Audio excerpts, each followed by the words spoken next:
In the world of Hollywood, movies get greenlit and redlit. They get remade and rebooted. But we are the Ideal. I'm Sam Gasch, and you are listening to Ideal Remake.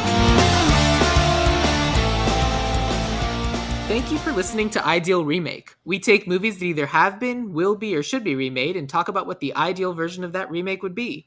It's dark outside, so it's time for us to start our night shift. And over here running for cell president is Laura House. So, Laura, is Night Shift a movie that has been, will be, or should be remade? Should be. Yay! Yay! Did I get it right? Yeah, we have a purpose. Night Shift should be remade. Because as far as I know, it's never been remade. I mean, they Yep. had a Night Shift TV show, but that was entirely unrelated. And there are no announcements that it will be. So I'm perfectly down with should. No one talks about it. It's one of my all-time favorite movies. It's a diamond in the rough. It's an uncelebrated gem. In the rough. In the rough. So before we get too deep, Laura, tell us a little bit about yourself. Oh, me? Yeah. Who are we listening to? Laura House. I'm from Texas. I'm from a little town. I'm from Grand Prairie, Texas, which is a little town outside of Dallas, which most people have heard of. And I just always loved TV and just wanted to be in that box. And my parents, very normal people. Mom was a teacher. Dad worked for City Hall. And they were like, no. But I was like, oh. And after college, I got a regular normal job. I taught 7th grade and I did stand up at night. And I just hoped I could transition into comedy. Like, I'm just obsessed with comedy. And then I was on a MTV show, Austin Stories, and brought me to LA. And I still perform and do some stand-up, but I mostly write for TV shows. So I've written for the George Lopez show and Chuck Lorre's Mom on CBS. And right now I'm actually sitting in Ireland, in Northern Ireland, because I'm show running a UK kids show called Secret Life of Boys. Which is awesome, but I also just realized that means that I think you're the most remote podcasting guest I've yet had. So that's super fun. What did I win? Confetti falls on me. Wow. Oh, no. This is incredible. I have to clean up so much confetti. But so... What a fun honor. This is one of your favorite comedies. Do you remember when you first saw Night Shift? I do, but I might as well hand you my birth certificate if you're going to get into when I first saw it. But me and my friend Hillary, one of my best friends since 6th grade, still friends. And during the pandemic, we talk every weekend now. So that was a weird upside of that. But we quoted it all through like high school. We were just there. And it wasn't like everyone was doing that. Everyone quotes Star Wars and everybody quotes Monty Python, but not everybody was quoting Night Shift. But we were like, this is Chuck telling Bill to shut up, rewind sound, to shut up, rewind. We just love hey, you like music? Yeah. All right. We were obsessed with Michael Keaton, Mr. Mom. It was the age of Michael Keaton before Batman. Just funny, adorable Michael Keaton. Never seen anything like him, and just Night Shift blew our minds. And again, it just history has not been kind. Not even not kind. It's just overlooked. It's just not considered a great movie, and we just nonstop just thought it was funny. Hey, I'm an idea man. Hey, I can't stop them even if you know why they kicked me out? I was too good. He got kicked out of gambling. I was too good. Oh, note to self, and carrying a recorder. Note to self, why don't you mix mayonnaise right in the can of tuna? Wait, feed mayonnaise right to the tuna. Call Starkist. Come on. We were just this teenage girls who are just Yeah. talking about boys and Duran Duran. We're like, no, no, no. We're like Bill Blazejowski, and they were prostitution. Lady, what does it even mean? Pros doesn't really mean anything. Tit. You get that. Shun, to say no, to push away. Thanks but no, doesn't really belong in this word. Prostitution. May I see your breast? What? We love it. That's my act out of Night Shift. We loved it so much. So that was my. Still, if I called Hillary right now, she's that kind of friend. If I just started quoting it, like that's just what we would do for an hour. I mean, I definitely had those friends in high school too. So like, Night Shift was your Family Guy or Simpsons or whatever. It's just the show that you're just constantly quoting at each other. Yeah, I love it. That's one of amazing. them. I also loved Strange Brew with Bob and Doug McKenzie. Oh, I That's don't my even know era. that one. Oh, I should just make a list of a, Things I need to a watch. generation ago movie that you should see. You should see the like because there are like when I think of old movies, like in your head, unless you really study film, you go, oh, I guess Charlie Chaplin was the only person who made movies during that period, or what like only a few survive the Right. memories of history. So it's like, yeah, there's all these movies that of course, yeah, you never would have heard of. Well, what's crazy is it's often the case on this show that I'll watch a movie that I either have never heard of or just haven't seen before. But this is a rare instance where I have seen this movie. And I was trying to think of how I first saw this movie. Mm, And what's funny is this has actually come up a couple times. But when I first moved to LA, I got Netflix for the first time. And all of uh-huh. a sudden, a whole world of movie Oh, possibilities opened to yeah. me. Oh, that's so funny. Did And you did you search for Ron Howard and then you're like, "What's this?" I legitimately don't know how it came up, but my guess is through Michael Keaton some way. But even that, Mm. like it may have been a suggestion after I watched Batman for the first time. Like, Oh oh well, god. or no, I feel like I was listening to some other podcast and they were like, oh yeah, Henry Winkler and Michael Keaton in Night Shift, and I was like, oh, all right, let me look it up and add it to my queue. And then at some point, a DVD of Night Shift showed up in the mail, and I watched it. Yeah, I think for and I hate to differentiate generations cuz you just nobody wants to be the old lady, but it was for my generation, I think that was so close to Happy Days. It was a particularly fun thing to see. You see Fonzie as like a nebbish, like that had, Hmm. like now he plays those characters. It's not that big a deal, but like that was the first we'd seen him not Fonzie. And just the fact that he could obviously he's an actor, but you kind of couldn't believe it, and now you kind of can't believe he was Fonzie. Right. You're like, oh my, like of course you're this, polite, very sweet Jewish guy, and then it's like, wow, you were this Italian stallion. Like what? He handled the shift into aging very well, I think. Oh, yeah, no, lovely. And this was great because it wasn't even about aging. It was just like, okay, I'm done with that role. I'm doing something else. The Yeah. fact and for us too that like Ron Howard was directing, it was still not his first movie, but it was still fairly early.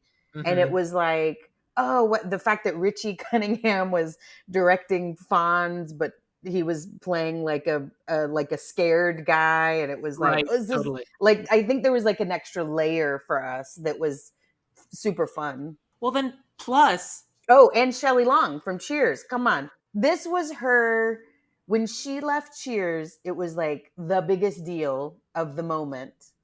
And it was like, I'm going to be a movie star. And then she was in Night Shift and then a couple of other things and then mm, dot dot eh, dot.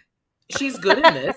No, she's It, great. Yeah, she's it great. But like it also kept such a weirding me weird out. moment to cast her as a Yeah. prostitute. I I think mean, that was if what was that's what you funny want, too. I think if you want to like I want to do something very different from the kind of character I'm Yep. playing in Cheers, I'll play a prostitute, but the nice one, Yeah, the nice, exactly. the nice and Who's an proper one. intellectual doesn't really belong there. Like the way I was an intellectual, I didn't really belong at that bar in Boston. Oh, Yeah. oh, same way. Interesting. What kept weirding me out is her name in the movie is Belinda Keaton, and they kept like Belinda Keaton right next to Michael Keaton, and I kept being Yeah, like, Come up with another last name. It, It's so easy.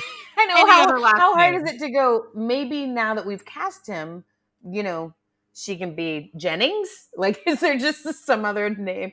Her last name is literally not relevant to the Nope, script at all. But didn't we're gonna need to keep know it at using all. it.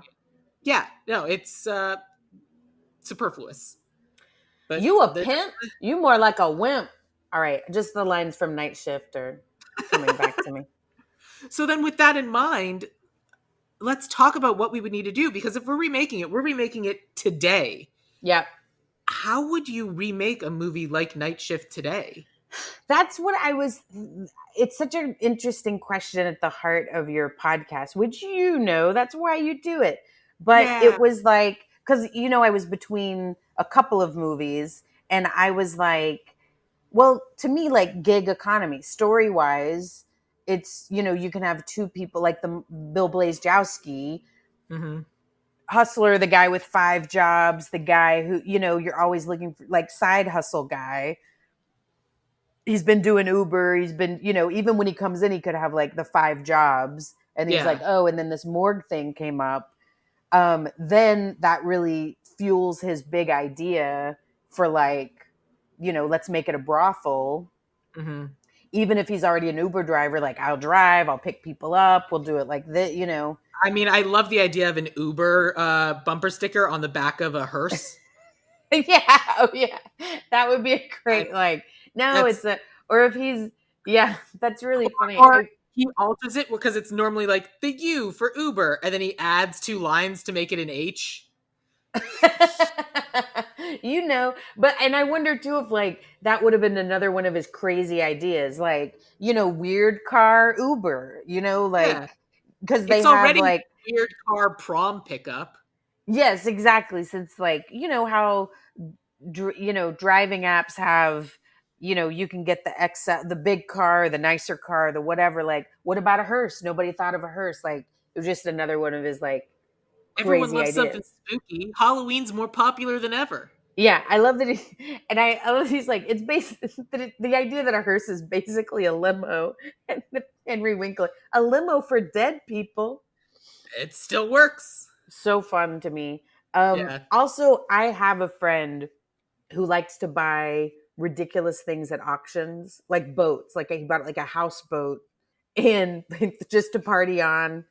He's that guy. This was a few years ago. He's calmed down a little. Don't we all have this friend? Yeah, certainly. Yes, exactly. And if you don't, you are that friend. Uh-oh. But he did buy a hearse at an auction, and he was like, to take my friends to concerts and stuff. It's and I was like, I didn't think he had seen Night Shift, but he had like this is a guy who turned a horse trough into a hot tub. Like it's called a hillbilly hot tub, Oh, propane God. tanks, horse trough on top of cinder blocks. Yeah. Yeah. So he actually did Ah, the Bill Blazejowski. clearly. That's wild. Like that the thing is that for the most part, just about all of the characters still feel very relevant. Like even the Chuck Henry Winkler character of being like the guy who can't really say no, just kind of gets pushed around. Like that's very current and relevant and it's still a legitimate thing. Like those two characters make sense to me.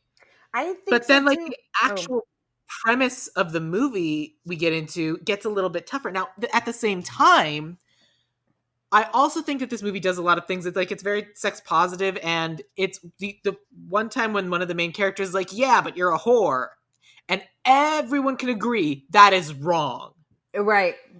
which is good.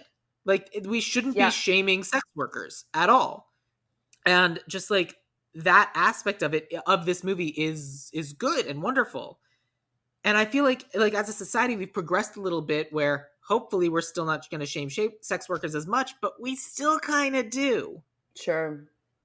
Yeah, I think so too. I thought that was a cool aspect of it. And I think also the idea, that Wall Street is so stressful, that like even I would add the element for him, he worked on Wall Street and it's just kind of a general it was stressful and he's like 40 or whatever it was. He's like a 40 I was losing my hair, like a 40-year-old man shouldn't be losing his hair. He had chest pains or, like Mhm. whatever.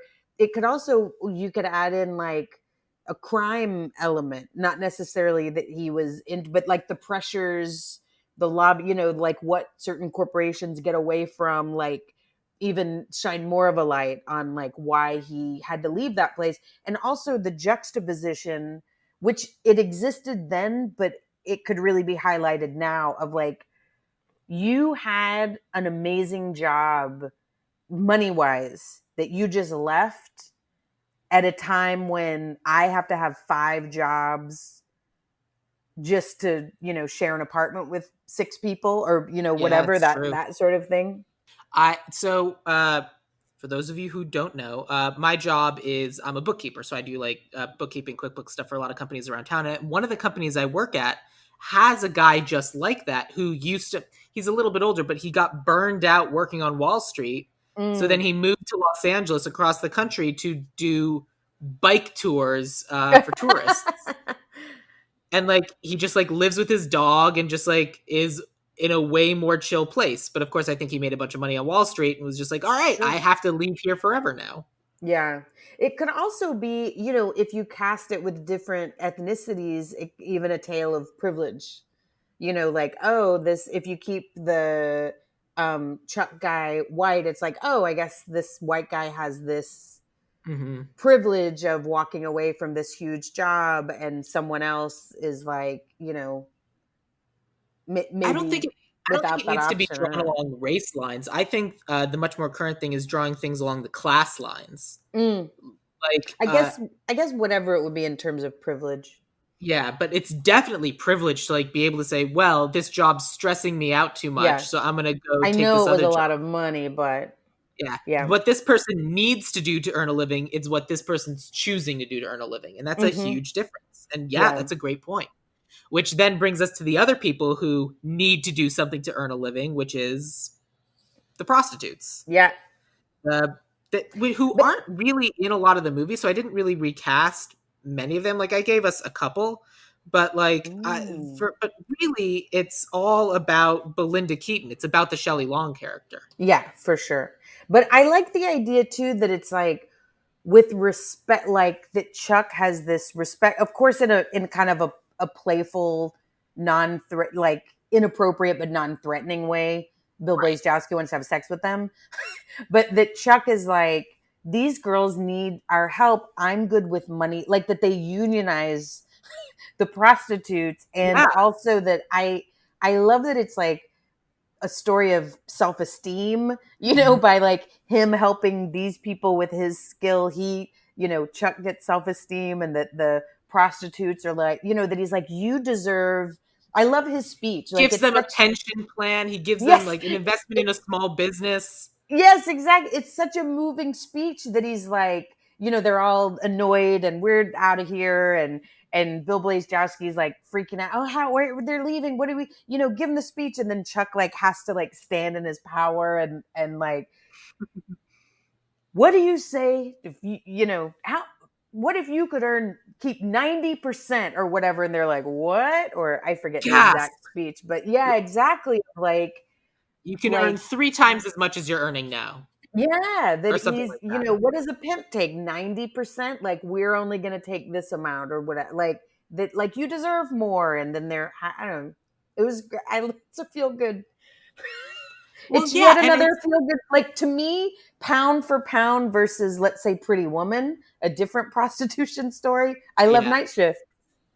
Well, that one, Pretty Woman, is different in that it's like you're a prostitute, but you could be better than that. Yeah, you haven't been doing it for long.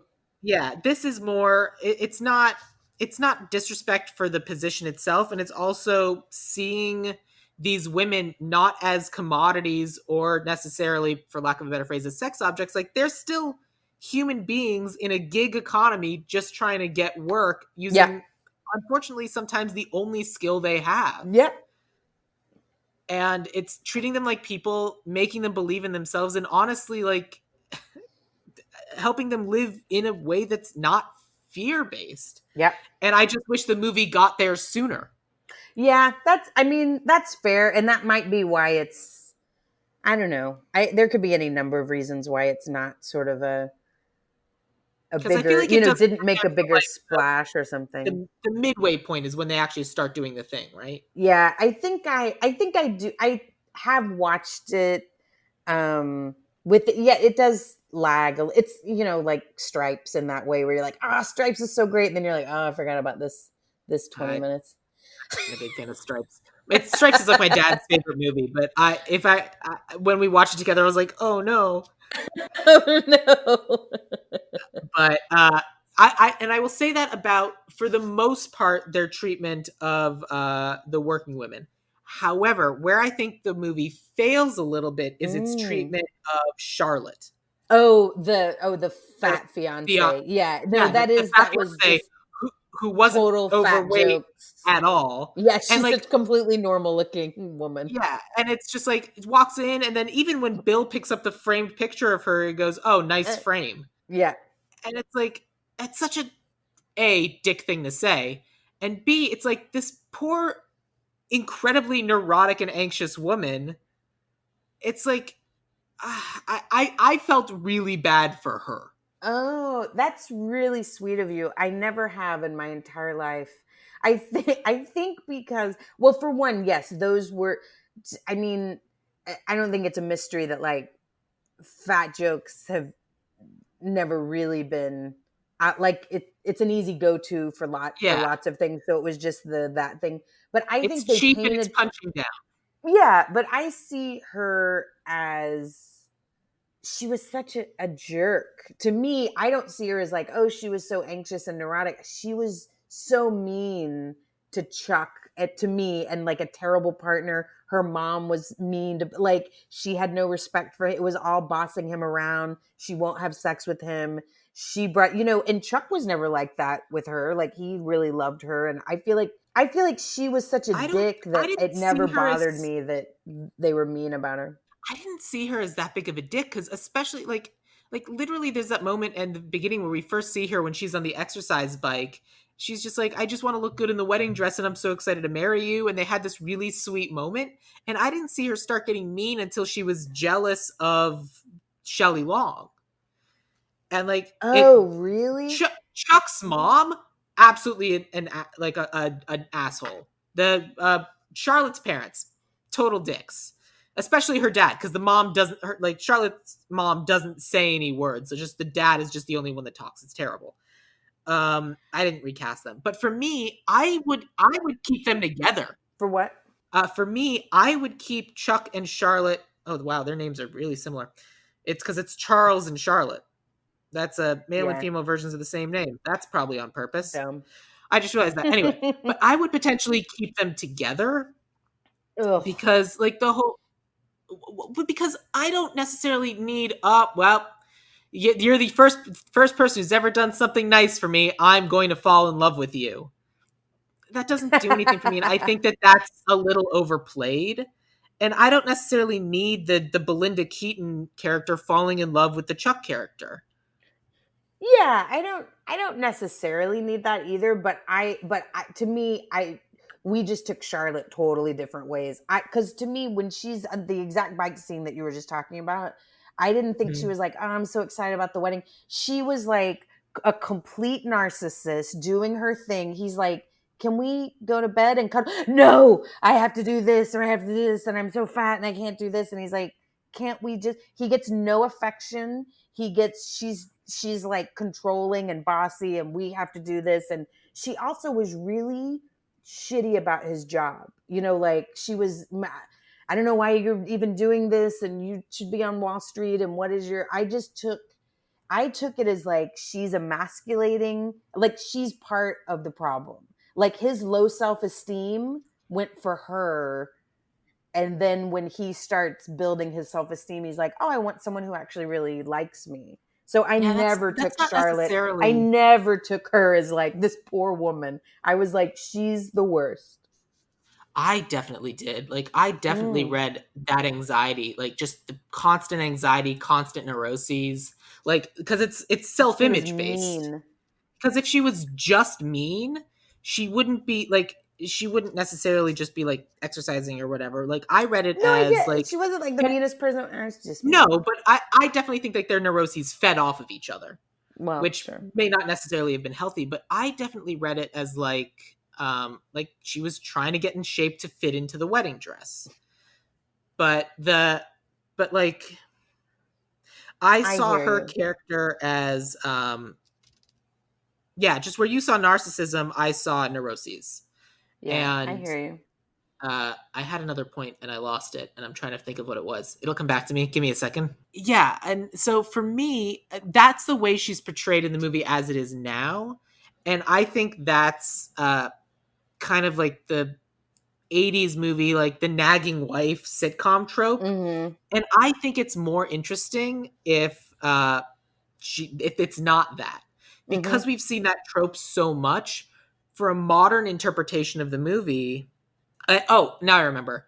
She was upset about him getting stuck on the night shift again, which she was like, I'm never going to see you. I work during the day, you work at night. When are we ever going to spend time together?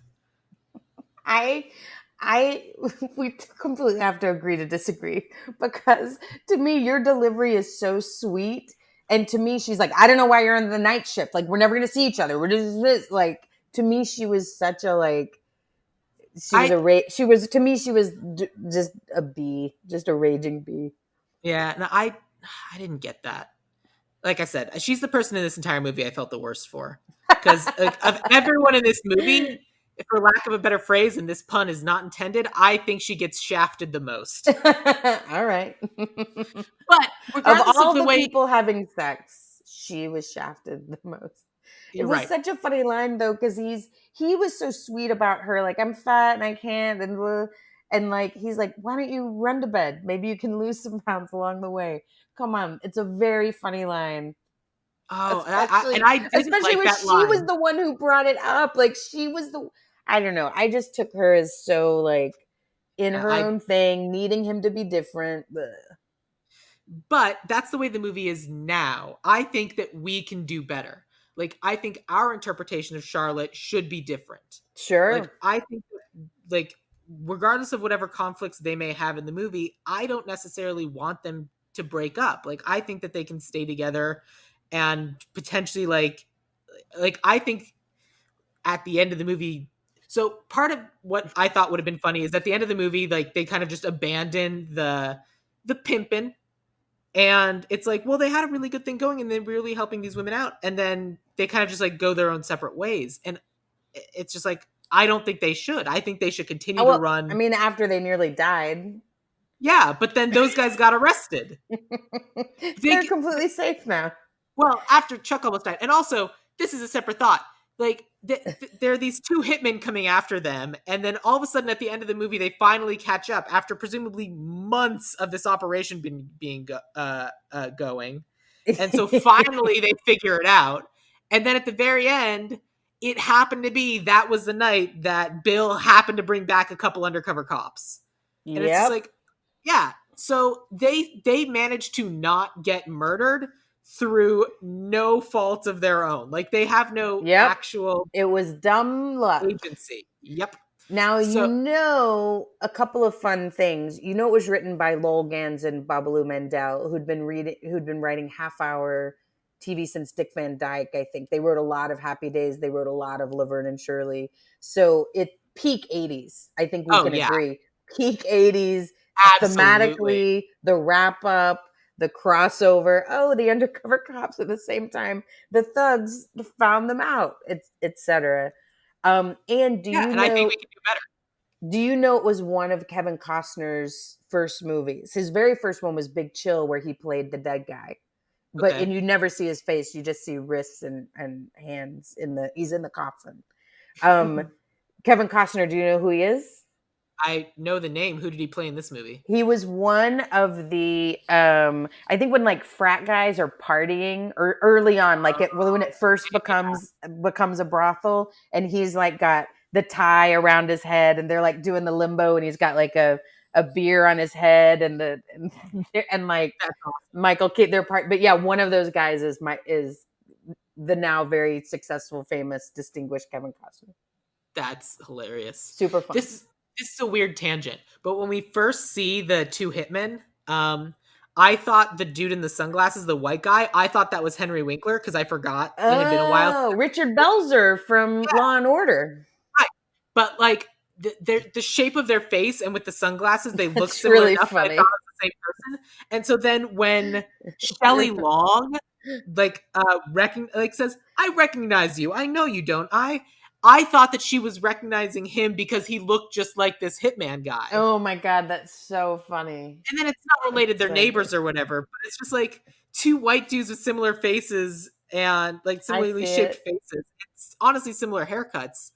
And it threw me for a loop. And so like I kept It's expecting there to so be this funny. twist. And I don't want to have that twist. We just Yeah, need to cast people yeah. who don't look like each other. Oh, that's really funny.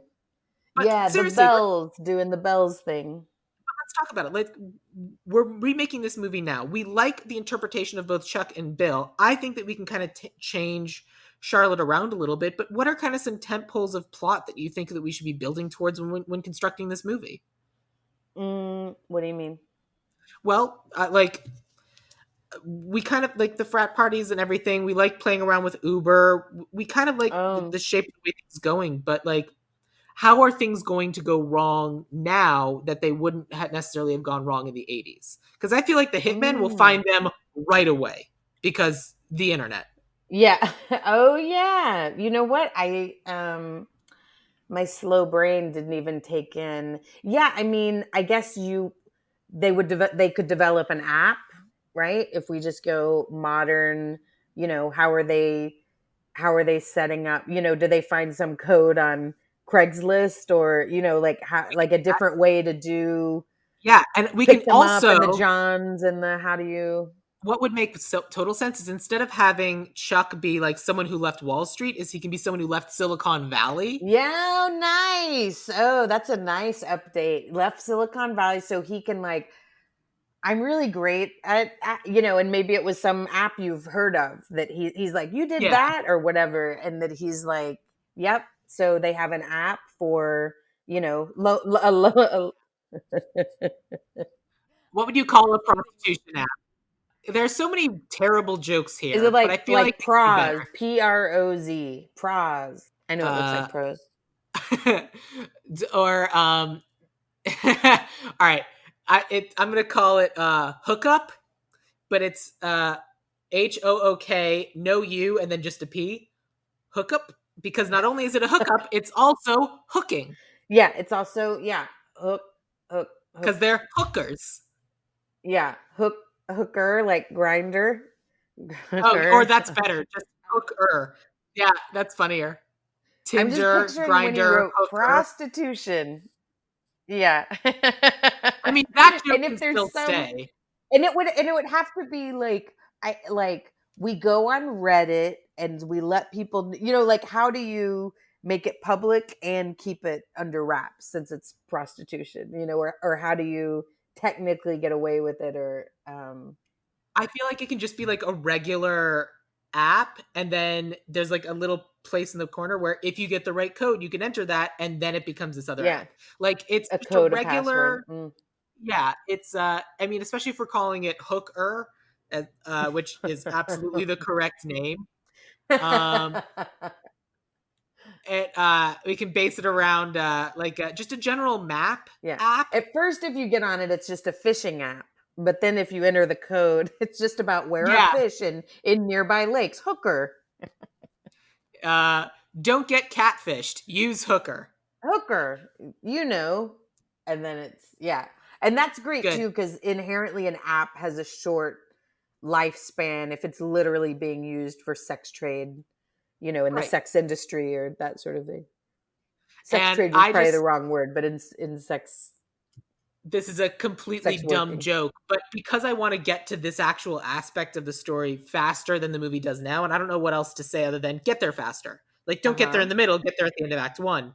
Um, part of me really wants to have like this is terrible, and I don't think we should have it because it's literally really demeaning and demoralizing. But like rating the prostitutes, like if you get 5 stars, Oh but yeah, then there's a Yelp aspect, But sure. here's what I'm going to do instead. Instead of it being like a rating of the prostitutes, it's the Johns, the Yeah. clients that get rated. The prostitutes don't get rated at all because that's awful. But if any of the Johns get like they get a 1 star twice, they can't use the app anymore. Yeah. And Yeah. it's I some think, awful jerk that then reports them to the people who are the hitman. oh, Like no, this person who's an Sam. asshole got cut off the app, and No, now they're yeah, the guy who was jerk and a pig and then low rated and then he turns him in. Interesting. like it literally could end up being the person who beat up Belinda in the elevator. Mm-hmm. Yeah. Like this person's clearly just Yeah. the worst human being. Mental. Yeah. Mm-hmm. And Oh, I that's a good update. and that can be then how they're found out. Also, there could be, I mean, we didn't really, the movie didn't really show a lot of, you could, if you get to it faster, you can show a little bit more of how this change benefited the sex workers. You Yes. know, like, oh, one got her kid in private school, or one left an abusive situation, or one did it, you know. Which we can't really have this a conversation about this movie without also talking about Hustlers. But Hustlers does that really well, where all of a sudden they're getting to say, "Hey, look at all these amazing things that we're literally able to turn our lives around with this money." I didn't see Hustlers. I recommend it. It's great. And also, I assume you got a screener of it. Probably. Were they, what was the, sorry, were They were they, strippers. oh, okay, but strippers. All right. So Yeah. not prostitution, but strippers. No, Okay. no, no. No. What's funny is last month I recorded an episode or in June, we did an episode on Dirty Dancing.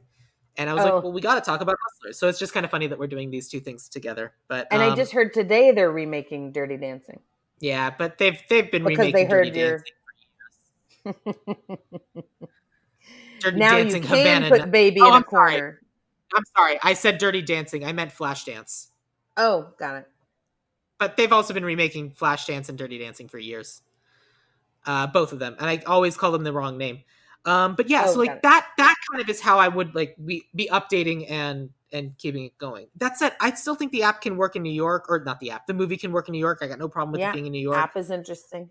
I got nothing like, and then I so I guess for me, I then would want to keep Chuck and Charlotte together, and it's just like and her getting like him bringing home all this money, she finding it like not being trustful of him, and then her finding a way to help these women out as well, like her contributing something also. I don't know what it is, but I find Mm, because I don't want to make it like the standard 80s sitcom of the nagging fiance. Well, looks like I yeah, get an upgrade to this cute. wives are jerks. Girlfriends are awesome. Right. Like I don't want to do that. Like I would prefer to like not have some other romantic subplot other than theirs. Yeah. And regardless of how she's depicted in the original movie, I'd like her depiction now to be positive. And I'd like their relationship to be positive. Funny if the Bill Blazejowski character, maybe one of the, his bravado is hiding a lot of insecurity. Yeah, So I think if he should be gay. what? I think we should find out over the course of the movie that he's gay. Yeah, could be gay or could be like, his romantic, he met his match in Yeah. a or one of the it could still be one of the sex workers who's gay or possibly transitioned or like it could be like, I think I'm this guy, I'm flashy, blah blah, and like, oh, I've fallen in love with this. Yeah. You want to put him somewhere. He's not really different by the end. Chuck No. has a big change. He's still, towel boy. He becomes a towel Yeah. boy. But But like like he's but you're right. It's this big bravado how demeanor, does like he how masking does some he sort of grow up, or how insecurity. does he get his heart broken open into like, oh, I don't have to be obnoxious all the time or whatever. Yeah. He needs an arc. Yeah, yeah, he Go didn't. from Yeah, he didn't really have a big thing.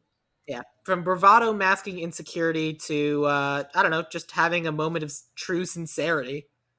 Yeah, or Um just like, like if he, he's kind of forever single bachelor guy is the right. idea. Not that he's ever with it, like, so he, at the end, he maybe, he ends up with one of the prostitutes who has two kids and they buy a house in the suburbs, or Yeah, something like that. And he does whatever, some kind of change for that exactly. character is I'm nice. fully on board with that. And We bought a like, little farm. We raised chickens. yeah, I think that's wonderful. And there was one other thing, because it's a movie from the 80s, there was the obligatory gay joke, which was not good. But it was when they were in jail, and I don't know how my life could sink any further. And then he turns, and there's Oh, this guy with a piece of paper with guy hearts cut out flirts of it, with and he him, makes a and happy yeah, face. I was wrong. Right. There's this moment where like it's been a prostitution app for women this whole time. Well, then what if like in kind of the resolution when they turn it around, it's also male prostitutes, and it's just Mm, making sure unionized, safe, yeah, protected. yeah, or yeah, word gets out about the thing, or they have a realization in jail. Yeah, totally. Where there's branching out or whatever. And what if pre your what we were talking about right before you mentioned the bad gay joke, agreed, is what if Chuck goes back to, you're talking about helping people, Yeah, goes back to Wall Street, or not Wall Street, maybe goes becomes a lobbyist, or becomes a, like, how is he helping people, or like, yeah. because like goes back to a high pressure job, but now it's in philanthropy or something, I guess, is a Well, I version. don't I don't necessarily want them leaving this at the end. Like for me, as far as I'm Mm. concerned, like they find this thing and it turns out this is the thing they're really good at and they But keep doing it. how can they if the cops, I mean, you can't keep running a brothel. Well, why? It depends on the state. What if they do this in New I York where guess. it's I illegal mean, and they're like, "All right, well this is illegal in New York. so they Let's go go they do move this to in Nevada. Nevada or somewhere else where it's legal." I don't know where prostitution is or is not legal. Like I'm sure there's more than just Nevada where it is. But it's like Huh. they go and do this thing here, and then literally that can even be Charlotte's contribution to the whole prospect of like Chuck runs the app, Bill is publicity, and Charlotte is the lobbyist. Yeah, maybe. Or what if there's a version that's not prostitution but is still Well, then it just like, becomes a hookup app, and it's just Tinder. no, I didn't mean that. I meant something that unionizes people or organizes them, or like if a good person, for example, were in charge of Uber, Uber drivers would have benefits, make more Yeah, money, get like, so it could be like, it could end up being a revolutionary, for example, app or work system, or that kind of idea, where like he's essentially the way he, let's say, raised the minimum wage for prostitutes. What if if it's like they get shut down, it doesn't have to happen the same way, but just going from that movie, they get shut down, but like because the crooks come and the undercover cops, so now they're known by the police. They can't do prostitution, but then they're like, oh, but this same idea should apply to other industries. So they help people in other industries that are also, gig worker. I think that's a good idea, and I think that that is something that they should start doing. The only change I would make is I really don't want them to leave the prostitutes behind, because just because they don't No, do but maybe well, the prostitutes do other jobs. well, You want maybe, them to but stay prostitutes I because, don't. do you think if they stop being prostitutes, it's like saying something negative about? It's saying something is inherently wrong about the job they're currently doing, and I think I think I'm trying to avoid that kind of judgment. Mm-hmm. That so for me, the absolute best moment in this movie is after Henry Winkler and Shelley Long sleep together. There's this moment where Chuck goes back into work and he says, "I don't think Belinda's going to be coming in here ever again." Right. And then And she then comes she back in did. and he's like, Yeah. and That's my job. yeah, they have this big fight, and he's like, "I can't believe you're coming back to work." And she has this moment where she says, "I have to earn a living. What else can I do?" Uh-huh. And he literally, there's this moment where he clearly can't think of anything, and he just goes, "Well, I can't believe you're coming back into work again." It is the weakest moment for him, but I think it's the strongest movie moment for the script, because that's just simply is the case for some people, and for some women that is, unfortunately. I'm sure I'm sure there are some women who are prostitutes by choice because that's honestly something that they enjoy doing, that's the life they want to live, and I'm sure that's the case for not. However, I would give it something like for something like The Good Place, where it's like they give like a transition program of not only are they being prostitutes, like that's the job they have to do to earn a living. They're also doing job training so that if they choose to move on to something else, they're able to go get a different job. That Mm, also could be something Charlotte could do, where it's like, mm, so one of the places I've one of the places I have done work is a company called Homeboy Industries in Los yeah, Angeles. I know it. And it's this really great place because the whole You've like worked literally there? there. Yeah, I've I taught computer skills, like I taught Word, Excel, Oh, that's PowerPoint, awesome. because the basic premise of this place for people who don't know is it takes people who've just gotten out of jail and it trains them and gives them a job and gives them skills so they can then go get another job, because the Mm-hmm. whole purpose of this place is fighting recidivism. It's giving them an opportunity to learn and improve so they can have something else to do other than potentially do something that'll get them thrown back in jail. Mm-hmm. And doing something like that for people who unfortunately had no alternative other than to become prostitutes, let's give them the job training so that they can move on and do something else if that's what they so choose. Mm-hmm.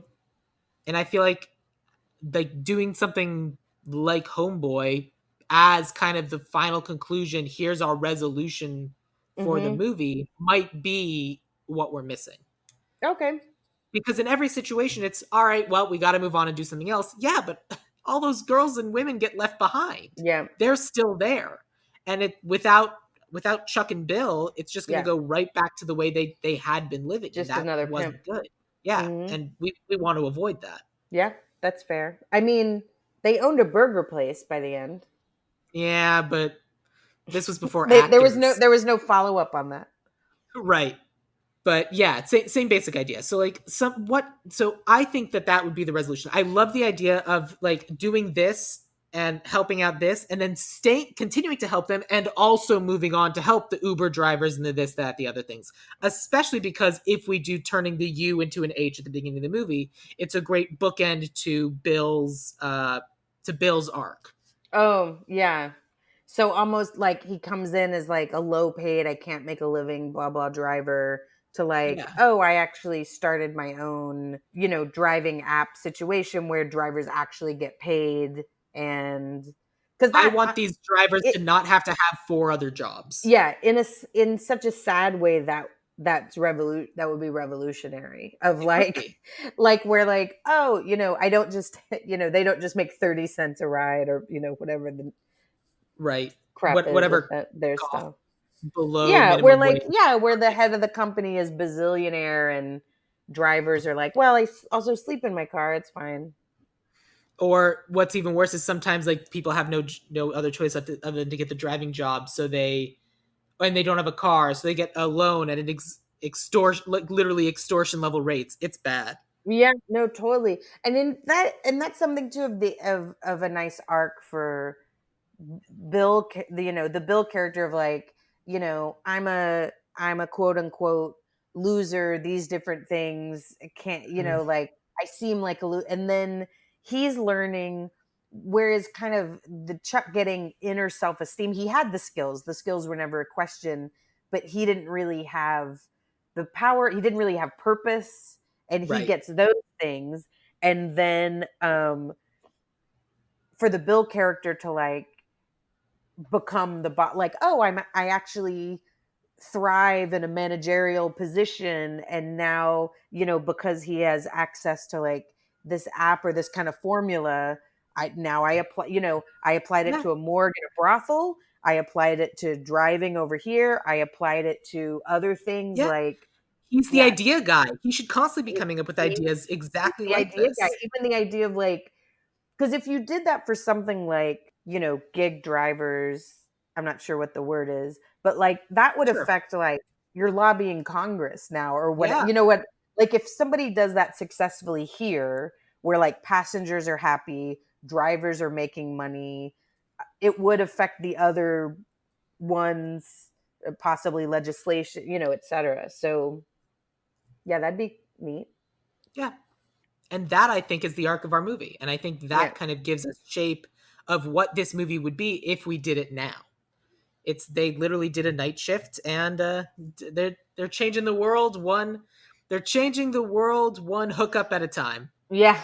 Yeah.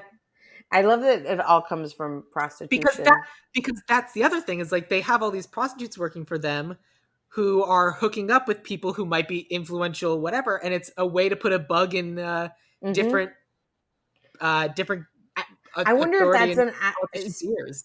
yeah, and that's an excellent thought too that you just had of one of the modern things that we didn't hit on when it comes to, and I know this was illegal sex trafficking, but like an Epstein, or in the sense of maybe one of if we see Bill Blazejowski at the end and he's doing something, a powerful congressional move or a legislation thing or like something truly impactful, and then it's like, well, the whole time he was keeping notes on certain powerful figures who use their services, or there was one, like there could be like I feel like someone. that's a dark road to go down. I like more the idea of like these women are also kind of subtly influencing policy because they're literally sleeping with the policymakers.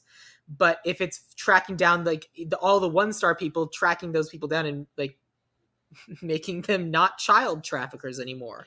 No, no, I Like don't mean child traffickers. I mean, that's what I meant. I mentioned Epstein in the sense of, like I said, not sex trafficking, but in the idea of the powerful people who went through Epstein. Like the idea that Bill Jowski is like, well, a couple of congressmen came through the thing, so I'm, you know, like he has secrets on a couple of powerful people who use their services. That was the idea. I know that just feels a little dark for someone for the lightness we're going for. I'd rather Oh, subtly really? I influence maybe I'm not other saying than it right, because to me, there's nothing dark about it. It means well, a bunch I'd of ra- men, a bunch of people are using their yes, services. I would Some of rather them are powerful people who would yes, not like pictures of that, and the idea right. that And what I'm Bill saying Blaze is just made sure there was a picture of or that's whatever. what I'm trying to say. I would prefer to go with subtly influence over blackmail. I all right. Especially because these are supposed to be our heroes. It doesn't even come down to blackmail when it's just like, oh hey, I met you through the this thing. Oh yeah, I can totally get a meeting with you. I don't know, whatever. It doesn't seem dark to me. But I feel also like Charlotte seems like a real asshole to me, so we see things differently. yes. I think taking pictures of people who are using your app is a good way to make sure they never use your app again and everyone finds out to never use your app again. Well, all right. Um, but overall, I think we kind of have the shape of our movie. So let's talk about casting. Okay. So I feel like the person we obviously have to start with is Chuck because Yeah. Do so the way you this want to normally start? works. Did you have thoughts? So I thought a lot about this and I came up with many versions. Some I was like, oh, this is kind of an older version of this, or like something that might have been done 10 years ago. And then I was like, oh, this is maybe they're an interesting comedy team. I sort of looked at comedy teams and I looked at other things. And then I landed on two names that I then couldn't stop thinking about. All right, But give me your two names. I want to hear yours first. You want to hear mine first? I want to hear yours first because It'll once influence once I which of thought the of no, once I thought of these two names, I was like, it did something to me. So I feel like, yeah, I'm interested in hearing yours first. so for me in terms of like age, like I liked kind of the age of everyone who was in it. Like I think I went with someone who might be a little bit younger than Henry Winkler was when the movie was made because I They were meant to be around 40, right? Like I think he mentioned 40. he may have. I didn't cast some. I think I cast someone who's in his 30s. Mm-hmm. And I was going with someone who can kind of play like the nebbishy, like trodden upon, very like meek, but has an arc of growing confidence. Yeah, yeah, totally. And that's why I went with an actor named Harvey Guillen, Oh, that's who interesting. That's not who a. is Guillermo in What We Do in the Shadows, Oh, interesting. because he also kind of has the in that show plays meek and plays confident in both the same way, and and also I tried to make this not a movie all about white people. Yeah, for sure. Yeah, I thought that direction as I didn't think of him. I wouldn't have thought of him. I This don't is know an his work added that well, but yes, very interesting. Yeah, this is an added bonus, and I'll get to this at the very end. But one of the things I did before I came up with my real cast is I realized that this entire cast can be completely filled in with characters and actors from The Good Place exclusively.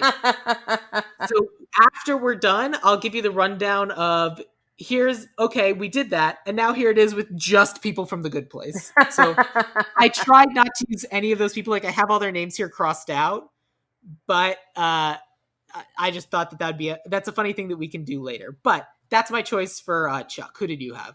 Interesting. May I go off a little bit and walk you through my thought process? Of course, I But it's expect you to not, walk me through your it doesn't process. necessarily start with Chuck. There was a weird, and I'm going to land on Chuck. Okay, Is that all right? go for it. So first, I first thought of like the Shelley Long character, and the first person I thought of was like Tiffany Haddish, and I was like, oh, that's interesting. Or who were other? And I kind of was like filling in this. I was like, oh, or what if it's a Jennifer Aniston, or what if it's I was kind of looking around in that direction, and then I thought, oh, maybe younger for some of the. Can I tell you some of the contenders for Chuck? Sure, go ahead. I was like Zach Woods, Kumail Nanjiani, and in that sense, I was like, I'm recasting right out of Silicon Valley because also I'm not a huge. I wouldn't necessarily go this, but like Middleditch, Thomas and Middleditch would also be a good Chuck. But I was like, ooh, Kumail would be an interesting Chuck. Different way to go. I even thought of Patton Oswalt. I was like, oh, Bill Blazejowski. I was like, Kevin Hart was a top contender in my mind. Donald Glover was an interesting thought in my head. And then I started thinking of pairs, and I was like, oh, Nick Kroll and John Mulaney. That's a sort of a way to go. Then I went through different, there's an Adam Sandler version with Kevin James. Oh God, But here's what I landed on Sandra Bullock. you want Sandra Bullock to play Chuck? Yeah. What if it's and I do apologize, this is white, but what if they're women and it's Sandra Bullock, Melissa McCarthy Oh man, you should have brought up as the fact that you cast a woman when we were doing the movie. as Chuck and Bill? I didn't know there was a Okay, rule about when to do that. there's no rules, but But I like was we might like, have. oh, what if it's women? And what if it's this on top of everything, a feminine? Because I wasn't thinking women until, again, I just walked you through that thought process. When I landed on women and that, a Kristen Wiig, a Ruta Mayoff, I was just, a Rudolph, sorry.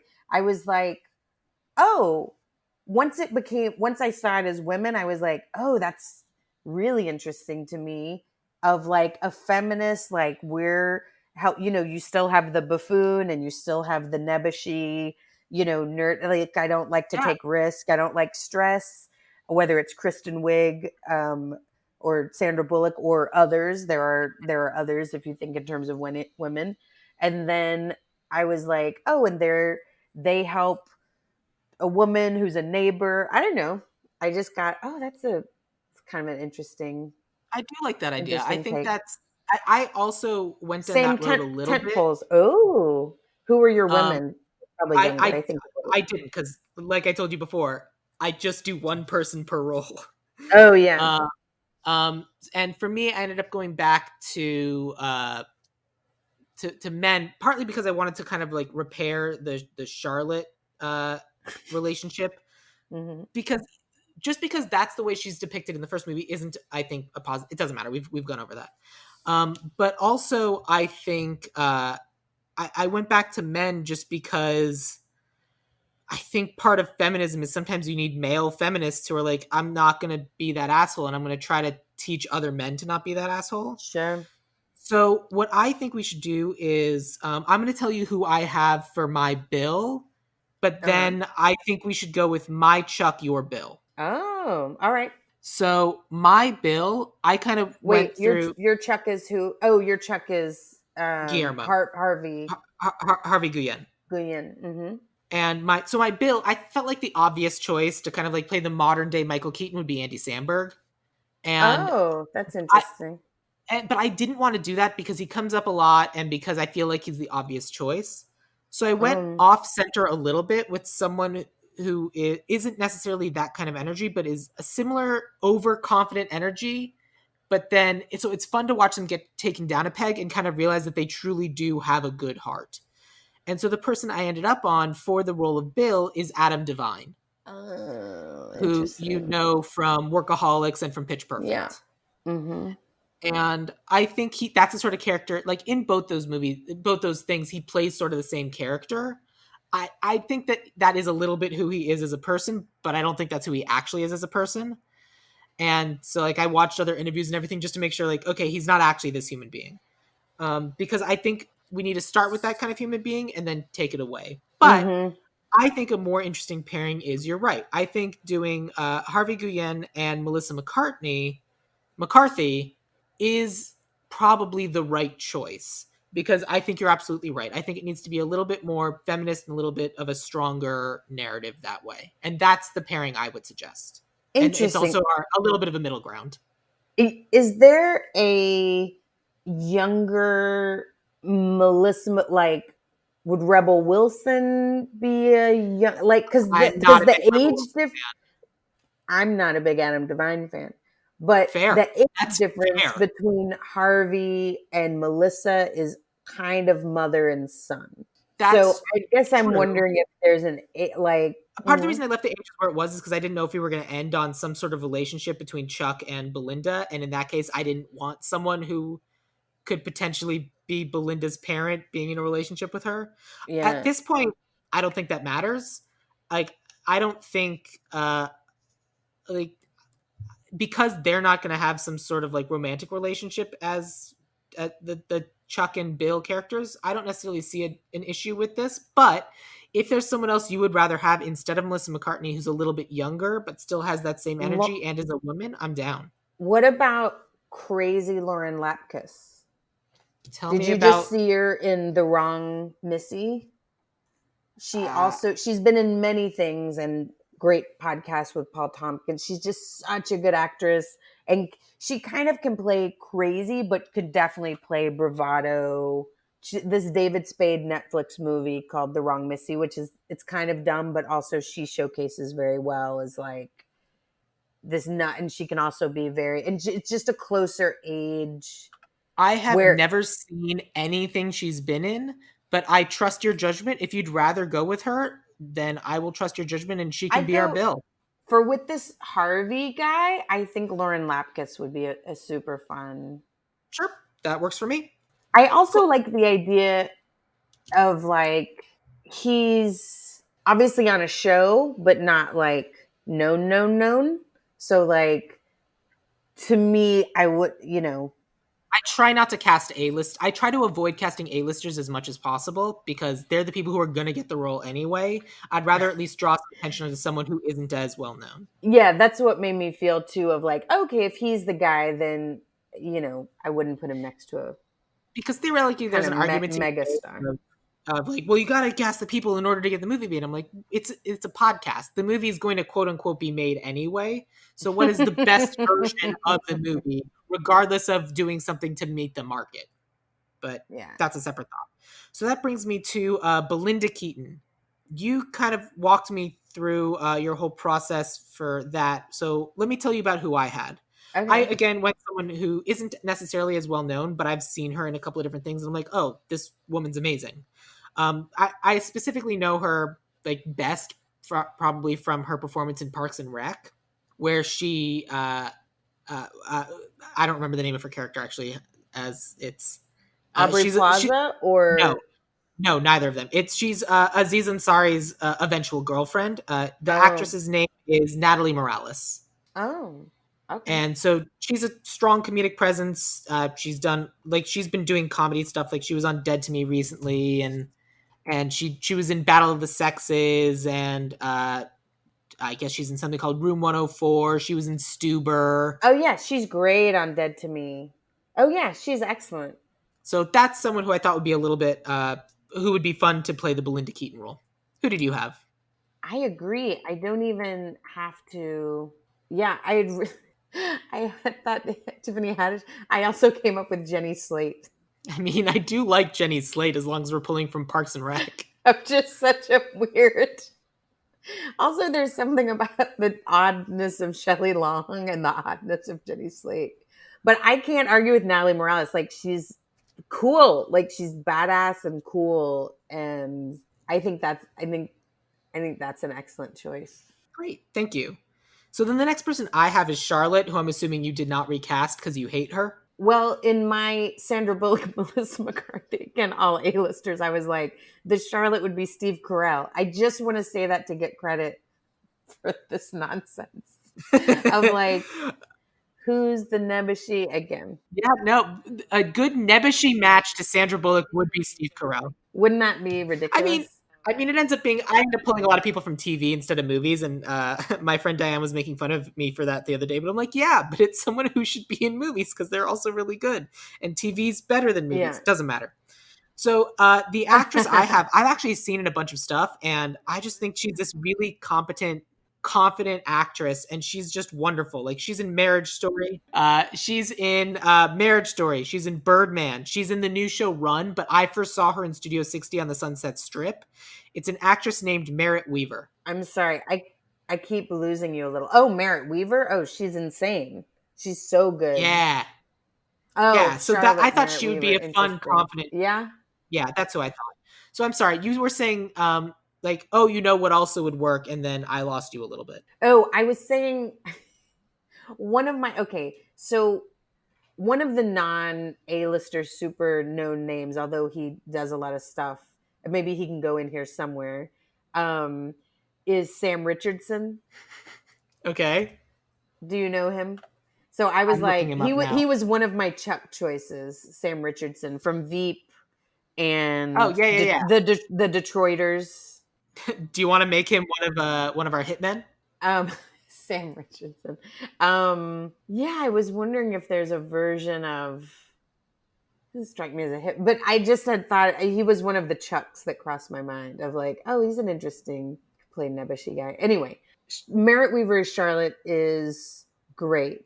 If Charlotte were a dude, if we did a lady version and Charlotte were a dude, who do we think who would be a good male Charlotte? I'm just curious. In what age group? This third, I feel like we're around the 30s of all these people. Who would be I feel like if you were going to do like one of the guy. So you go Thomas Middleditch. No, I was going to say the guy from New Girl. Oh, Whose name escapes me, who was one of the voices in Into the Spider-Verse. Because I thought another one of the obvious choices to play Bill is the guy who plays Schmitty on New Girl, but I'm like, nah. I didn't want to get Max Greenfield to play Schmidt, but Jake Johnson would probably make for an interesting male version of Charlotte. Oh, that's interesting. Oh, all right. Fair. But I okay. mean, so the other before we get to writer director, I had a couple options for like some of the women, some of the potential prostitute characters. And then I also had the two hitmen, just because every other character in this movie is in the movie for like 5 minutes and then it's over. So it's like, unless you're going to go deep and cast all of them, I felt the prostitutes should have a larger role. And then I thought the hitmen should be less there at the beginning, there at the end. Yeah. Okay. So you would increase the role of the hitmen? Well, I would certainly make them more present and more ominous and more like they're coming than just, oh yeah, those guys. Oh, we're at the end. Well, I guess it's okay now. Like they're literally just at the beginning and just at the end, and that's it. And it's theoretically, they should be. We should be like kind of going back of like kind of this shark circling the water, trying to like. Well, they killed this one guy. They're probably going to kill these guys too, like an actual threat. Yeah. So my hitmen were. This is my actual casting that I did pull from The Good Place. Bamba John Bamba, who's in Suicide Squad and Black Panther, and he's in The Good Place. And then Dominic Purcell, who I know from Legends of Tomorrow, but he's also in Prison Break. Oh, wow. I did not, I guess I didn't really understand the assignment. I didn't go this deep on Yeah, the cat. I you know it weren't was just like required a to. couple of characters, and but what I love is that your thoughtfulness that went into like the not know. I just kind of went like more surface broad strokes, I guess. Yeah, Sorry. that happens. Don't worry about it. I've also had really long days on set. Yeah, But yeah, no, don't worry about it. So then let me also tell you about because the couple of. Go ahead.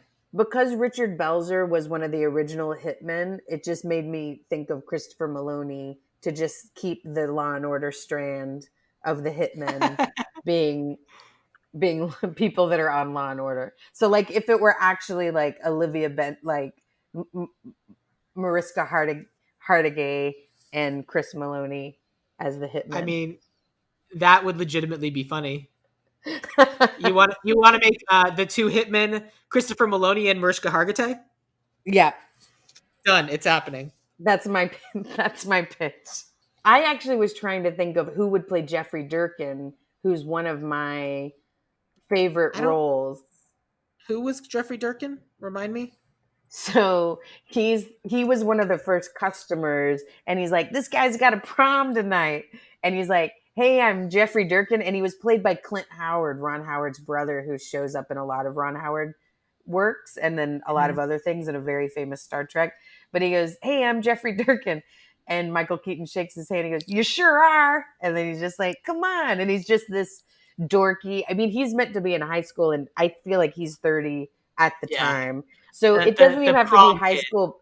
Yeah, but just a weird, like a Patton Oswalt weirdo or You want to put a whatever. 60-year-old in high school. Huh?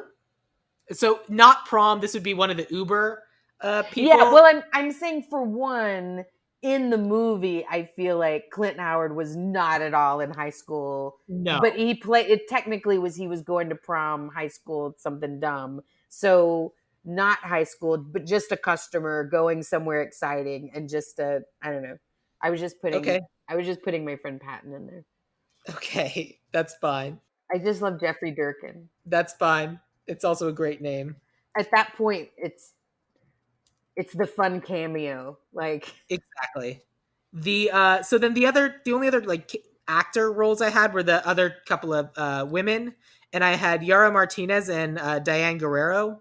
Yara Martinez oh, was on Jane the Virgin. She's on The Tick, and then I know Diane Guerrero's been was on.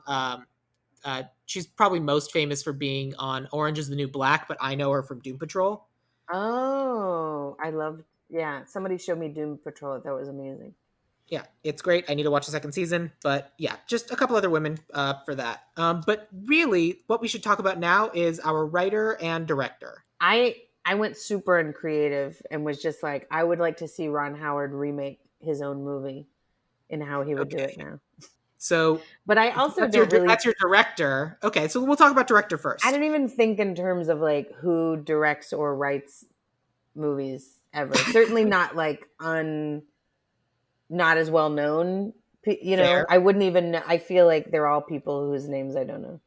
Well, my director is someone who I think will work for this version and your all female version Oh, because she is the director of The Spy Who Dumped Me, and she's the writer of Booksmart.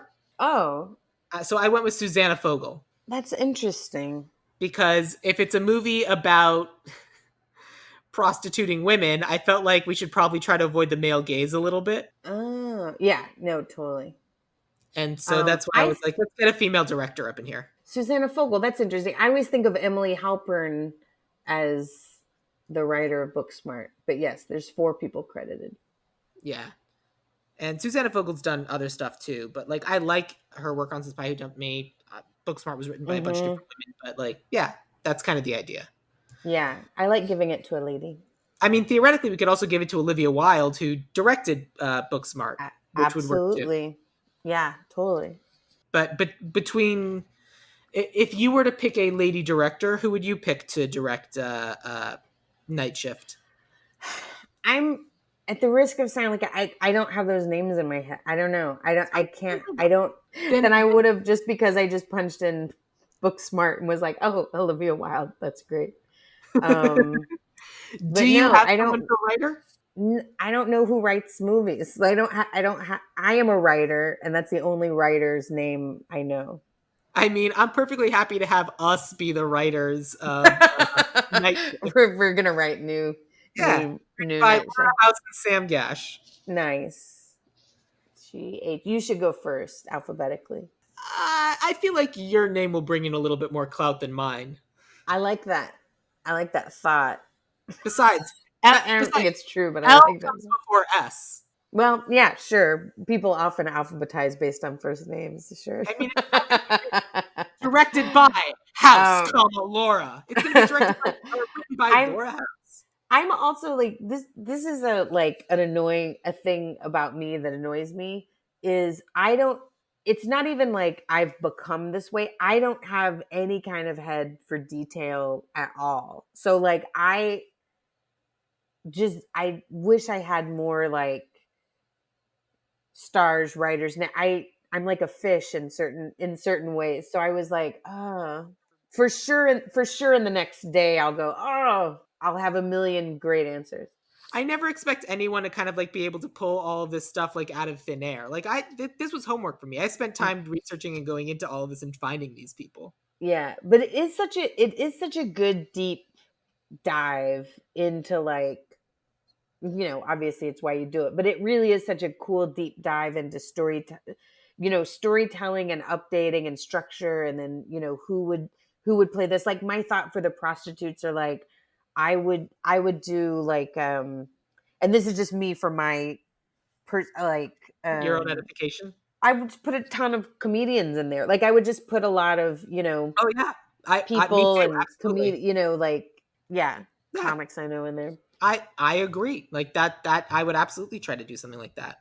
So like for me, this podcast is really like whenever I'm telling people about the show, it's all about like pitching story because Hmm. at the end of the day, we just spent an hour and change breaking a movie. Yeah. And that's why at the end of the day I'm perfectly happy making it written by Laura House and Sam Gash because essentially sitting down Yeah, it is and we interesting to broke like this push movie and on these now if things. we needed to sit down and actually write it, it would be a lot faster. So I don't know. That's how I see it. But yeah, for the moment, Yeah. we've got our script. So let me take you through our casting for Night Shift. Chuck is going to be played by Harvey Guyen. Bill is going to be Lauren Lapkus. Belinda Keaton will be Natalie Morales. Charlotte Kugel will be Merritt Weaver. Some other women will be Yara Martinez and Diane Guerrero. Our hitmen are going to be Mariska Hargitay and Christopher Maloney. Jeffrey Erkin is going to be Patton Oswalt. All of this will be written and has been written by Laura House and Sam Gash, and then directed by Susanna Fogel. That is Night Shift. Night Laura, you want to go shift. see this movie? Modern night shift. Yes, absolutely. Well, for one, we'll be at the premiere for sure. Absolutely, for But sure. yeah, I really do want to see a modern night shift with like what a feminist stroke Yeah, and in there. I think we should. I think it's the night shift we deserve. Yeah. If not now, when? Exactly.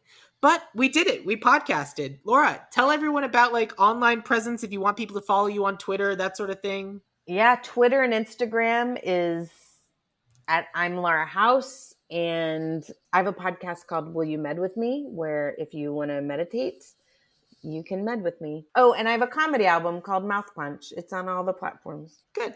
Say the name of the comedy album again. Mouth Punch. Amazing. Cool. If you want to follow me, I'm at Twitter. I'm on Twitter at Sam Gash, SamGasch. Or you can follow the podcast on Instagram and Twitter, which is at Ideal Remake, or join us on Facebook, Ideal Remake or Ideal Remake Podcast. But the best thing you could do for my podcast, or really any podcast, would be to go online and leave us a 5-star review. If you're stuck working late and you have your own night shift, you know what?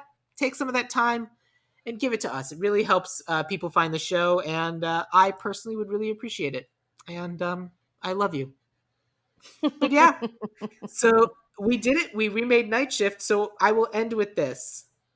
Laura, what is your favorite quote from the movie Night Shift? I was just about to start saying quotes. It's a nice goodbye quote. It's about a sandwich not being good. Then there's a dog, and he just goes, "You go home." Doberman runs the other way. Hi, everyone, and thank you for sticking around till the end of the episode. I realized that I'd made a promise in the Night Shift episode that I had failed to deliver on, so I wanted to take a second, and for everyone who stuck around till the very end, give you that. What I'd promised is that I would tell you all what my exclusively Good Place recasting of Night Shift would be. So I'm going to tell you what that is now. Chuck, the Henry Winkler character, would be played by William Jackson Harper, Chidi. Obviously. The neurotic guy who learns to become less neurotic? How is that not Chidi?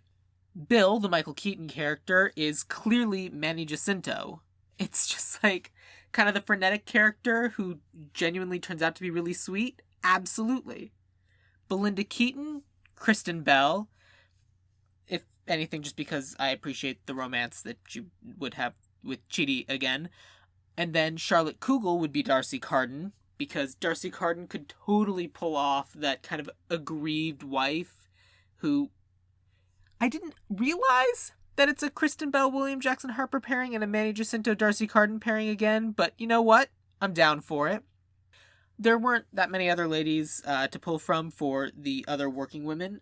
However, Tia Sarkar would be an obvious choice to be included, and she'd be wondering why she wouldn't get to be kind of like the lead kind of character in the same way that Belinda Keaton is, so, you know, whatever. The hitmen would obviously be Jamila Jamil and Ted Danson, just because those two in suits with sunglasses going around wrecking shit? I mean, come on, where is that show right now? And then obviously all of this would be written by Michael Schur and then directed by Dean Holland. The Good Place maps so perfectly onto Night Shift, it's ridiculous. And unfortunately, that's why I had to not use any of them at all, because if I used one, I'd have to use all of them. It's just too perfect. But anyway, thank you for sticking around even longer in this episode. I hope you enjoyed this little extra Good Place bonus footage recording. Bye.